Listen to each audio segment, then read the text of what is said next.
You're listening to The Art of Imperfect Adulting. I'm your host, Amy Stone. Here, I share stories from real people navigating the adventure that I call adulting. Are you ready? Me too. Let's do this. Hello, friends. In this episode, I'm going to introduce you to Kate Galli. Kate offered me a pair of words that from the moment I first read them on her guest pitch, I just really thought they were fantastic together. And those words are angry vegan. So I encourage you to right now think about what you think that might mean, and we're going to see if you're right. So now, if you're ready, I'm ready too. So let's go. Kate Galli, welcome to the Art of Imperfect Adulting. Amy, it is my pleasure to be here. Thank you. I'm so happy you're here. Are you ready for a fun chat? I am indeed. Let's do it. Let's do it. I asked you this right before we got started, but I'm going to ask you again because I begin almost all my interviews with asking people where they call home. So tell us where you are today. I am in Noosa on the Sunshine Coast, Queensland, Australia. So across the other side of the world. All the way across the globe for me. That's one of my favorite things about the time that we live in now is that I get to have these amazing conversations with people who can be nowhere near me. It really, really is fun. I love it. So, on that note, I also love to learn a little bit about the people I'm talking to before we dive into the topic of the day. So, outside of the topic of business, outside kind of anything else, just tell us a little bit about you so that we can get to know you. Maybe you can share something about your family if you want, or a hobby, or the names of your pets, whatever comes to mind, but just a little bit about you before we get into the topic of the day. We'll probably speak more to my family with the topic of the day. However, I'm a single woman, no children, moved from Sydney, where I lived for 25 years, just over a year ago, to a quieter pace of life in what I like to call paradise here in Noosa. And I recently retired from 19 years as a personal trainer to focus purely on the online side of my business, books, podcasting, online coaching, and such. And it feels like a much calmer and more aligned life. So I'm super grateful for that. That is really exciting. All right. So, very good. I think I once had a pair of shoes that was called Noosa, which it's Oh, got to okay. be named after that part of the world. I think that Maybe. or it's just a random piece of information stuck in my brain, not related to anything, could be wrong. So, moving on. Let's start by talking about what you chose as your topic for today, which is how you decided to stop being an angry vegan. And I have to say that when you put those words into together in the pitch, I really was like, oh, that's a good combination of words, angry vegan. Does that sound like a good conversation for today? That is a perfect conversation for today, and it relates to so much more than just stopping being an angry vegan, right? I hope no one's turned off by the V word. Some people are. Disclaimer, I am still just as passionate about the vegan lifestyle. However, I'm all about being effective. And when you really care about something, whether it's religion, whatever it may be, those really contentious topics, politics right now, whatever it may be, it can cause conflict. My hard learnt lesson, brutally learnt lesson, is to focus on love and compassion, not anger and frustration. And I will say, Amy, I was having this thought just before we started. Your podcast is about imperfect adulting, right? Yes. And you use the word adulting, it brings to mind the fact that a lot of us are here in our life and we feel like we're not even grown up yet, right? Where Right. adulting is kind of, are we even doing this? And I look back in my life and I think of the things that I can't even imagine that I got through them, right? And we're Yep. going to discuss one of those moments today. And here we are adulting and doing it, even though we still feel like we're not grown up. I think there are lots of valuable lessons in that. I love that. And the reason I chose the word adult instead of something else is because it is broader than the other words. So when I started talking to people about this first concept, over and over again, people kept saying, well, do you mean parents? And I was like, not really, because only half of the adults on the planet are parents. And yet, so much of what we do is that. And we're not parents for all of our adulting. it's actually a small portion. And every time you narrow it down like that, it makes it sound like there's a special answer for people based on that identity subset. And then it's also tied to like sort of a joke that has been floating around in my life pretty much forever, which is that scenario where you're in a situation and it can happen when you're a new graduate, you step into your first grown-up job, or it can happen at a million other times. And you find that people are looking at you, expecting you to do something, and you realize that in that situation, you are the adult and you don't feel like that. You want to look over your shoulder and say, Mm. wait a minute, there's somebody else that should be answering this question. How can I be the adult in this situation? And so those were the two influences for the name. While we're talking about words, let's do this. I want to get everybody on the same page so that we're not confusing people. And I want you to talk a little bit about the word vegan just as a base concept. Like share how you define it and that kind of stuff. All right, amazing. I will say that internet connection was coming and going a little bit there, but I Okay. think I got the gist of that. We're going the V word. For me, vegan, I'm vegan for the animals, right? And it is an ethical decision where I align my actions with my values, with the compassion. I have a belief that animals are here with us, not for us. Plant-based is quite different. It's a healthy way of eating. It's framed around the fuel that you feed your body. And a lot of people are plant based for health reasons, maybe even for environmental reasons. Generally, the V word comes in when it's about doing the least possible and practical harm to animals, avoiding all forms of animal exploitation, be that the food, the entertainment, the clothing we wear, all of it. However, I don't get hung up on words anymore. Maybe I picked, problems with them in the past. Right now, my approach is to welcome plant curious people on board, whatever level of plant curiousness they've got, and for whatever reason.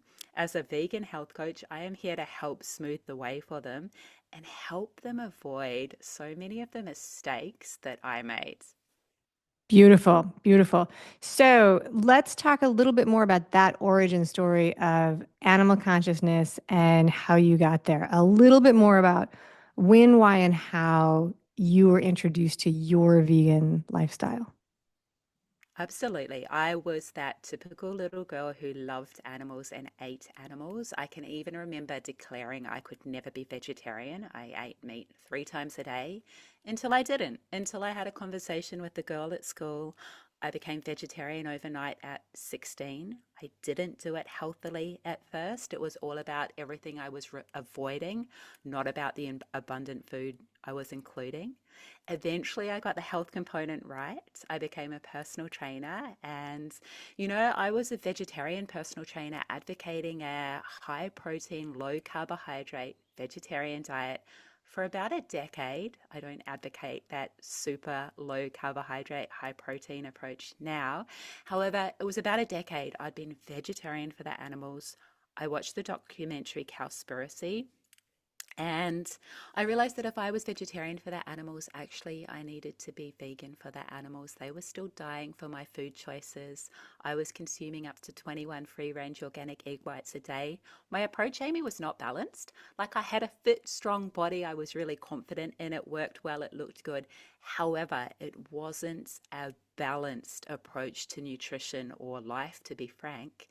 And I was fearful. I knew that I needed to make the change. I gave myself a tough talking to, and I basically said, look, it's not about your own vanity. You might gain a bit of fat, lose a bit of muscle, heaven forbid, but it's about more than that, right? It's about aligning your actions with your values. I went vegan overnight. I rocked into the gym that I was a personal trainer at the time, and I was already weird for being vegetarian. I announced to the boys that I'm going vegan, like we all announce, Amy, I know that. And the pushback I got from one of the other trainers was, well, goodbye lean muscle mass then. And he was wrong. I was wrong. Nothing bad happened. Only good things happened. And that was a little over 9 years ago now. All right, very good. So now let's introduce the concept of the anger and talk a little bit Yeah. about this. So when you pitched this, when you said angry vegan, I will admit that my imagination went to a particular place, but you and I are just meeting for the first time. So I actually Yeah. have no idea if my imagination went to the right place, if I'm on the right track. What do you mean when you say you were an angry vegan? I think it went to the right track. You know, when I discovered that I had been vegetarian for 23 years because I didn't want animals to die for my food choices, and they were still dying, I was still eating dairy, eggs, all of that. I was really angry because I'd been lied to. I believe we've all been lied to. I was also really angry because the compassionate people in my life who I love, I felt that all I needed to do was share the same information with them and they would make the same decision that I had. They all love animals, right? We all love animals. And so there was a lot of frustration and anger, both that I had still been contributing to this cycle of cruelty, and also that other people who, you know, were so loving and compassionate towards, say, their companion animals could have the blinders on so far as these other thinking, feeling, sentient individuals that we slaughter by the billions every single year, you know? So that was the anger. I got deeply involved in animal rights activism. I kind of needed to seek out my community, find other people that felt the same way. And that was both a blessing and not, because I made amazing friendships, yet also it kind of strengthened the wall between me and all my existing friends, family, clients, colleagues that weren't vegan. They weren't on the same page. And again, our listeners, you can make this applicable to your politics or anything, right? It Right. relates to anything. Any decision that you make aligned with your values and your beliefs that you care deeply about, possibly your life is committed to it, as mine is, that the people you love most, they just don't get it. And I was to learn it's not that they don't get it, it's that we all have a different map of the world, right? Which is an NLP presupposition. And it basically means that we all have different values and beliefs and goals and priorities, and more so what we make each of those things mean, right? Yep. So for me, my number one values are freedom and integrity. To have freedom and integrity in my life, once I discovered this information, I needed to change my actions and I needed to do it overnight. That's just me. Um, so this anger built up and it really was causing friction, is the biggest understatement. It was causing massive conflict in my deepest relationships. So you mentioned something that I want to make sure everybody knows. You mentioned NLP, which stands for Neuro Linguistic Programming, which so that if people are wondering what you were talking about, that's what those letters mean. And then I want to recap what I hear you saying, which is that this is deeply important to you and it aligns with your values, but it was creating a lot of conflict because whenever you came into resistance, when other people did not immediately see the world the way you did and make the same choices, that was problematic. And that you were having internal conflict with the fact that you felt like if you had had different information, you would have made this decision earlier. Those are the 2 points, pretty much. Yeah, I didn't waste too much time on guilt because I actually scanned my brain and I couldn't remember any instances where, for example, I'd walked past the vegan activists on the street with the slaughterhouse footage, like what I would hold for years. I didn't have any instances of walking past that. The first time I saw the documentary, I took action. So I think I turned that frustration I did turn into action, right? Okay. But yes, you are right in terms of my relationships with non-vegan loved ones. And, you know, I do want to say to all my angry vegan friends out there, if there are any of you listening, you know, my heart is with you. Like, I have so much respect and understanding for the angry vegan. I get it. When Yeah. something feels so urgent and is so urgent, anger at lack of action and apathy can be really natural. However, I came to learn what is effective. And if something is deeply important to you, you need to focus on what is effective rather than what your natural gut passionate reaction is. I can see that. I think that many people will have had experiences with friends and loved ones who have different eating styles and preferences. And I definitely know that these days when I am planning an event where there is food, I try and really understand what my guests and my friends are dealing with. And when I deal with people who I know have selective eating habits, I will sometimes ask, is it, where are you on this scale? Like, so you only eat these things, that's fine. If there's meat in the table, where are you in this? Like, if there's meat in the refrigerator, should we just go to a restaurant where you're more comfortable? Like, where are you on the scale? Because I just try and be sensitive to the fact I want everybody to have a good time and go from there. But I think that hopefully most people have had some experience with people who have differing eating choices, whether it's because of medical needs or relationship with food or concern for the planet or compassion for animals. And I know I have had conversations and relationships with people who I would now classify as angry vegans, although I didn't have those words until you gave them to me. So I want to say thank you for that. So now let's go a little bit deeper and talk about what happened in your life that you would credit with pushing you to make the change away from showing up the way that you did. It absolutely was a push. I like to think I would have got there on my own. I'm not sure I would have. So, probably about 6 or 7 years ago now, I got a phone call from my mum, and I always used to go home for Christmas. Home was Noosa at that point in time. I was living in Sydney still. And she said, Katie, I don't know what to do about Christmas. You are this animal rights activist. Your dad is anti vegan. Christmas is all about the food. Food was how mum showed love, and she was the most amazing cook you've met. And she said, I don't know what to do unless you want to mastermind a vegan feast and sell the family on it. And I am like, down for that, mum. I'll mastermind the feast. Maybe you could sell the family. Anyway, I cooked 6 new dishes. They were amazing. It was a great Christmas. Mum was super grateful for all the hard work that I'd been to and the deliciousness. It's a really effective approach. And the day before I went home back to Sydney, she said, Katie, will you watch What the Health with me? Now, What the Health is a documentary that I had been emotionally blackmailing both of my parents to watch since I turned vegan. Disclaimer, emotional blackmail doesn't work. They hadn't watched it, weren't interested. After I went to all of this effort, mum was like, all right, I'll watch this thing. She watched it as a nurse of 30 odd years. She was moved by the sick care system we have rather than a preventative healthcare system, and also not the plight of animals yet. However, the plight of, I guess, lower socioeconomic communities impacted by large scale animal agriculture.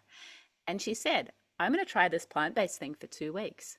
Fast forward several years of mum being plant based, listening to my podcasts, watching all the most horrific documentaries out there, becoming much more vegan, much more animal rights activist, strengthened our relationship beyond belief, even though she was already my number one person. We were already so close. Wasn't good for her relationship with my father, who still remained the anti vegan and had a lot of resentment towards me for having this influence on my mother. Fast forward to about a bit over 3 years ago now, and I got the phone call from my father that I always thought I'd get from my mother. My dad's not that healthy in the way he thinks or treats his body. And I always thought I'd get the phone call from mum to say, Katie, it's your dad. And I got the phone call from dad to say, Kate, it's your mother. And mum had died. I'd spoken Oh, to her on a Sunday morning, and by Sunday afternoon, she was gone. And just this sudden shock, anyone listening who knows when something just so completely out of the blue. No, it wasn't a lifestyle related illness that we had a little hint of warning, and that's just as hard. However, this is a different, shocking type of a hard. yeah. And obviously, it didn't happen overnight because I was in shock for I don't even know how long. However, I had two realizations over the course of the next 12 months or so. One was that my grief and shock was so overwhelming, I no longer had the energy to hold that level of anger and frustration to all the non vegans in my life. I just didn't have the energy. And two, with my mum, there was zero regrets. We knew how much we loved and respected each other. If that had been my father, I would have had regrets because we didn't have a good relationship. And a huge part of that was my judgment over his actions. And, people meet your energy, they meet what you bring to them. And, if they're feeling judgment, they're going to get defensive. So I made a decision to stop being an angry vegan. And I've thought about this a lot because I want to make it actionable to my friends out there who are still angry with whatever is most important to them in their life. And the first that, I kind of came up with a bit of an ABC, and the A is an awareness of the way that you're being in the world right now. How's it going to look for you in 6 months' time, in 12 months' Yeah. time, in 24 months' time? If nothing changes, how is this way of being in the world going to impact your life and relationships?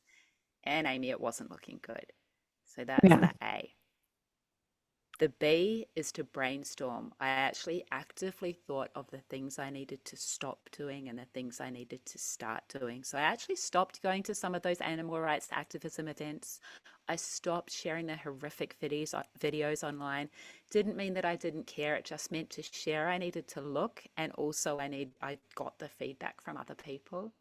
And I started sharing the delicious meals, sharing the good news conversations, good news stories, having the easy conversations with people who had an open mind and an open heart, and avoiding those conversations. We all know them. You're going into a conversation about something you really care deeply about, and the other person's just up for a debate. They're Oh, just in it for sure. the game, right? Yeah. So I stopped doing that. The final point, the C, is why I'm quite vocal about why I stopped being an angry vegan. C is a commitment to yourself, but also communicating it more broadly, because you better bet people are going to hold me accountable. When little mad, passionate, angry vegan Kate wants to rear her head, and she does nearly every day, if I let that anger come out, people are going to call me on it. It's a form of accountability and a commitment to the way that I want to be in the world. I love those. I love those. One of the tools that I sometimes give people in family conversations is to imagine that your life is a movie. And I share this because it ties into some of the NLP visualization things. So imagine that your life is a movie and you're watching, think about how it would be played back. Like if your life is a movie and the way you're behaving, think about how it would be played back, and will you be happy with how your character is represented in the movie? And sometimes in the heat, I mean, we all lose our cool when we're under pressure and in emotional things. And everybody has things that we're passionate about, but it is sometimes a helpful tool because you look at it and you're like, oh, do I want to be the person in my family who's constantly yelling and screaming, about these things? And so I think that that's the awareness of how you want to show up. I think that's really, really helpful. It is unfortunate as a human being. There's so many people that I talk to, and I've lived it myself, that the loss of somebody close to us is the push that we need to see that we want to make a change in our behavior or in our lifestyle. It feels like an unfortunate thing, but it also is just kind of maybe the fabric of who we are as humans. After my dad died, I no longer had the patience to be frustrated in traffic. I just rarely get frustrated. I mean, it's not that I don't get frustrated, but like you're saying, I will look at it and say, "Hi, this is frustrating," and then I'm just not going to give it the energy to rant and rail about it because life is too short, right? So that It's so is, true. yeah. And I think that, I think that there are many of these things. And so I do think it's unfortunate that sometimes it takes these extreme benchmarks in our life. But I also just see that so often that maybe I'm just going to accept that sometimes that's just the way we are. Maybe sometimes we don't need that, but I don't think it helps to judge ourselves like, oh, it shouldn't take that for us to do these things. I Maybe. think also we are meaning making machines, and I knew there was never any silver lining when the worst thing in the world happens when you lose your number one person. There's no, hey, look on the bright side, there just isn't. However, maybe you're desperate to make a positive change because of that. And I also viewed the way that I was now being in the world, leading with love, compassion, deliciousness. I viewed that as a way to honor mum because that's the way that she was in the world. So in my mind, if she's looking down, I want to make her proud and lead in that way. And, she was always the peacekeeper between dad and I. She's not there to do that anymore. So it's kind of down on me to step up and to do that, to, I guess, have higher expectations of myself and more realistic expectations of him. It is interesting that in this dynamic in your family, you were very passionate about it and you describe your dad as being anti. Because that creation Hmm. of the two teams that people can't be just Hmm. aware of the other just is, it can be a really frustrating situation. It's like, okay, let's just let it be and move forward and be friends. But that's not always possible. That's not always possible. I understand that, but it is that. So so you and your mom connected on plant-based and vegan living before she passed away, which is a beautiful part of this story. Your mom passes away. What are some of the ways that your life has shifted since you made this change away from living in the anger? I want to make shirts I for you that say angry vegan. I don't know why. Or you, non-angry, you former angry vegan, yeah, I say ex angry vegan. ex-angry vegan. Whatever resonates, right? I have so much more energy to direct towards the stuff that is important, that does have an impact.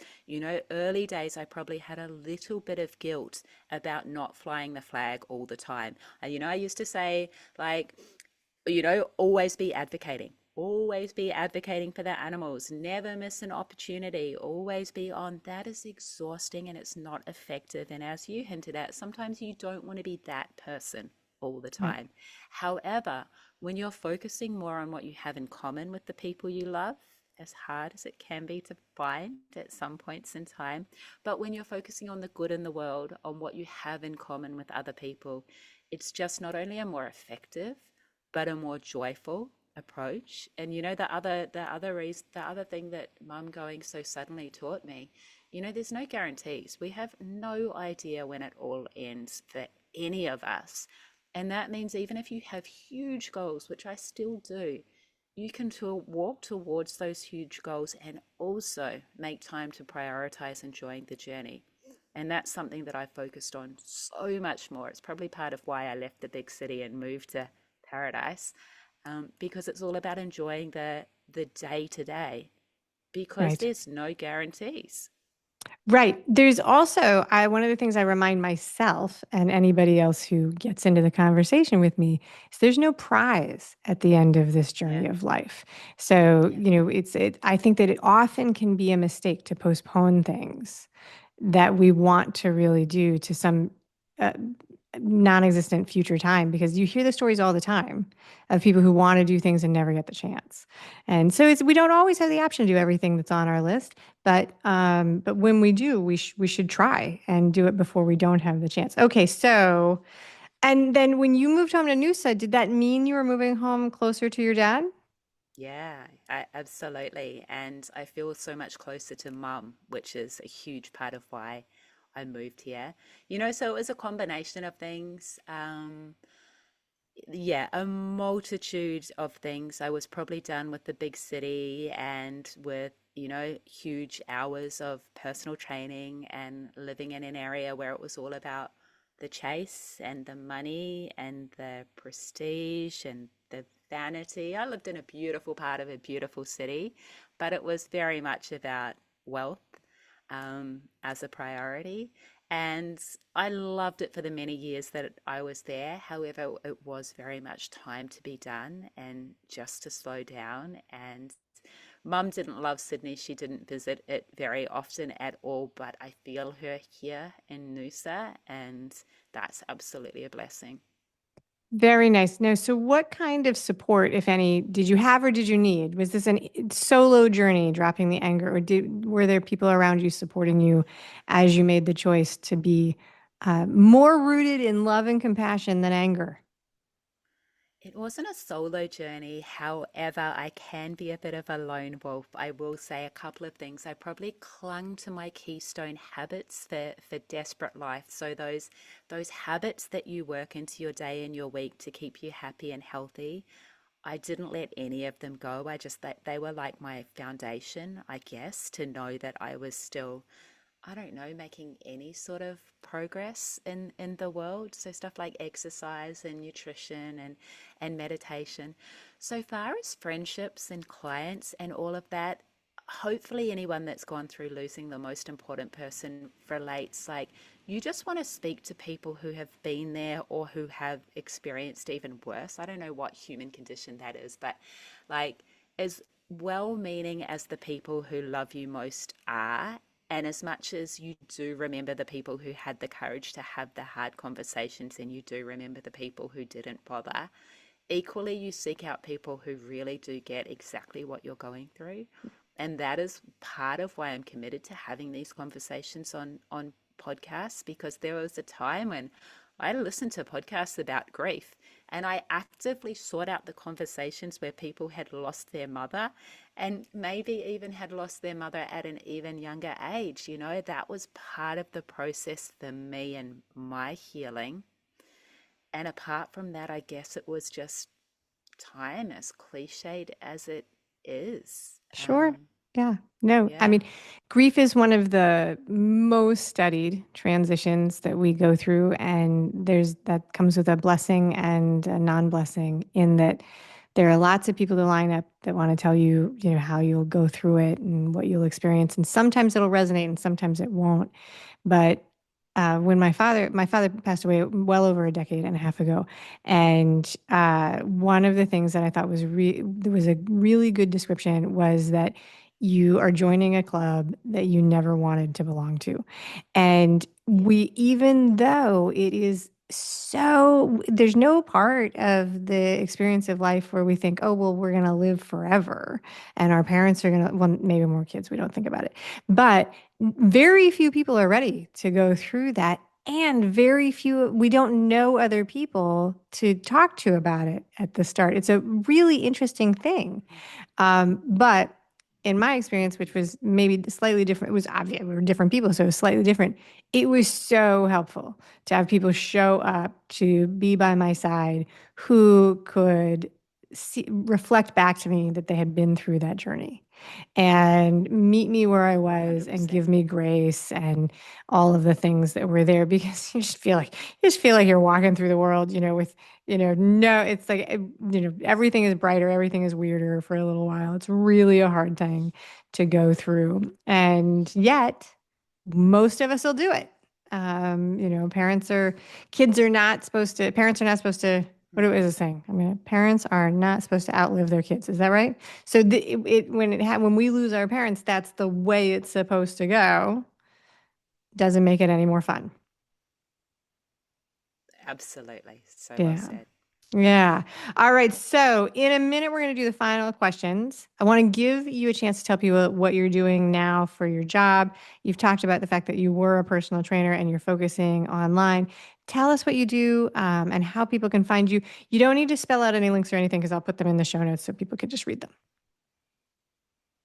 Thank you, Amy. Probably the thing I am most passionate about right now is a book I wrote. It's dedicated to my dear mum. It's called The Plant Positive Journal. And basically, it holds all of the most effective mindset steps and strategies that I learned over almost 2 decades as a personal trainer to living a fit, strong, healthy life. And if you're up for it, which I hope you are, making it a little bit more plant positive. So it's a planner, it's a daily journal. It takes up a lot of my time. I do a new one every couple of years. So the second one is recently out. Online, I'm a vegan health coach, completely aligned now with my values and beliefs. So I help people who are any level of plant curious thrive with plants. And we step through clarity, confidence, and consistency. I think they are the three things that you need in any big lifestyle change, right? I've worked with Yeah. thousands of individuals now over the past couple of decades. And, mindset is the foundation that like sets up your future success, or when you neglect it, makes everything that you're trying to do struggle street and a constant battle about you. So again, very mindset focused. And all of that's just via strongbodygreenplanet.com. Very nice. I heard a quote today, something totally unrelated, that was talking about mindset, and it was saying that if you don't have it set up in alignment like you're talking about, that what you're actually doing is creating a mental prison, which I thought was a really good visual description of the difference between the two things. So that fits there. All right, so what you also have a wonderful special offer for the audience, which is a 20% discount on the Plant Positive Journal. This, you guys, is it's an amazing thing. It's a 468-page daily planner created to help individuals master their time and their mind. And if you're watching this on the video, she's holding up a picture of it, which is fantastic. It's available, if you're not in Australia, it's available as a PDF. But if you want to get the printed version, it's also there. There's a link for this in the show notes, and I send it out in the email newsletter. 20% off with the code podcast. Thank you so much for that very generous offer for the audience. That is really fantastic, Kate. I appreciate it. So, if you're ready, now we're going to go to the final 3 questions. Let's do it. Rapid fire questions. What would you say is your favorite sweet treat? I'm so much more a savory girl. What is a sweet treat? Anything salted caramel, I would say. And Okay. anything can be vegan. So a salted caramel ice cream or something. What is your favorite? This is an extra bonus question, but as far as the vegan ice creams go, what's your favorite sort of base? Again, I don't usually make them. Okay. Mine would be healthier. It would be made with frozen bananas, even though I Oh don't yeah, actually the love frozen bananas, banana, but it and would you whip it probably, up. Yeah. yeah, I make Yeah, a yeah. great tofu mousse. Again, that's chocker full of protein. So maybe I'd go the tofu mousse. Okay. All right. Very, very good. Tofu is one of those mystery things on the planet that can be almost any texture or taste. It's just, it's a little bit bizarre when you think about all the different ways tofu can be used, but that's a topic for a different day. Do you Indeed. read or listen to books? I know you've written the planner, but do you read or listen to books? And do you want to share with us one of the last books you may have read? I definitely read. I listen to podcasts like it a lot, but one of my favorite books is The World Peace Diet by Dr. Will Tuttle. He is, whenever I think whose energy do I want to spend time with, and I've had the honor of interviewing him a few times now, Dr. Will Tuttle is the man that I go to for that calm, open-hearted energy that is just so rare. And his book, The World Peace Diet, it just kind of made all the pieces come together for me. All these separate jigsaw puzzle of pieces came together in that mammoth book. I really recommend it. Very nice. All right. So I know you just went through this big move from Sydney to Noosa, but when you take vacations, do you choose to travel somewhere far and somewhere very exciting and exotic, maybe? Every place is far from Australia. I mean, Australia is enormous, but if you're going to leave Australia, every place is far. Or do you like to stay closer to home and do staycation type things? So I am very much currently a closer to home lady because I have just prioritized business for the past couple of decades, I'll say, and not vacations. The enjoying the journey has very much been a recent learning for me in the past couple of years. And so maybe I'll do something big and exciting and exotic in the future. Right now, I'm too focused. It's just not a priority. Very good. So closer to home it is. Luckily, you live in a paradise that you I love. do. I do. That is 100%. that is very good. All right, that's it, Kate. Thank you so much for being an amazing guest on the show today. Amy, this has been so much fun. Thank you for your open-minded and generous questions, and I really appreciate it. Thank you for listening today. I hope that you enjoy the show. And before I go, I want to encourage you to become a bigger part of the conversation. Obviously, subscribe wherever you're listening to the show. Listen to more episodes. That'd be great. Again, please write a review and tell your friends about the show. That truly is a great help for getting the show in front of new people. Okay, but more fun for you yourself, head over to imperfectadulting.com and join the email community. You'll get some free stuff right away, and that way you'll begin to get the emails about the podcast. This includes the links for the special offers from the guests, and it's the only way to get that. Also, if you aren't in the mood to listen, I actually include an article directly in those emails. Whee! Now, if you love this and you crave more time with me, Amy, as a coach, a mentor, or just adultier adult, numero uno, check out The Village. If you have a story you want to share with the listeners, I'd love to hear from you. I have an open application. Just let me know you want it. And that's a wrap for today. Until next time, remember, the journey is the destination. Ralph Waldo Emerson said that, not me. Well, until just now, I did just say it.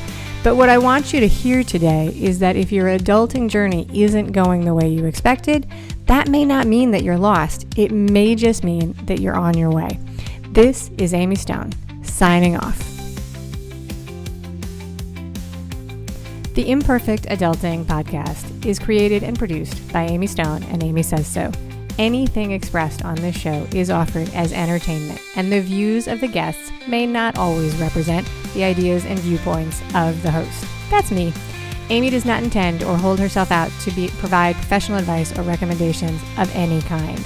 In the end, you and you alone need to make those kinds of decisions based on your personal and individual situation, needs, circumstances, and comfort level.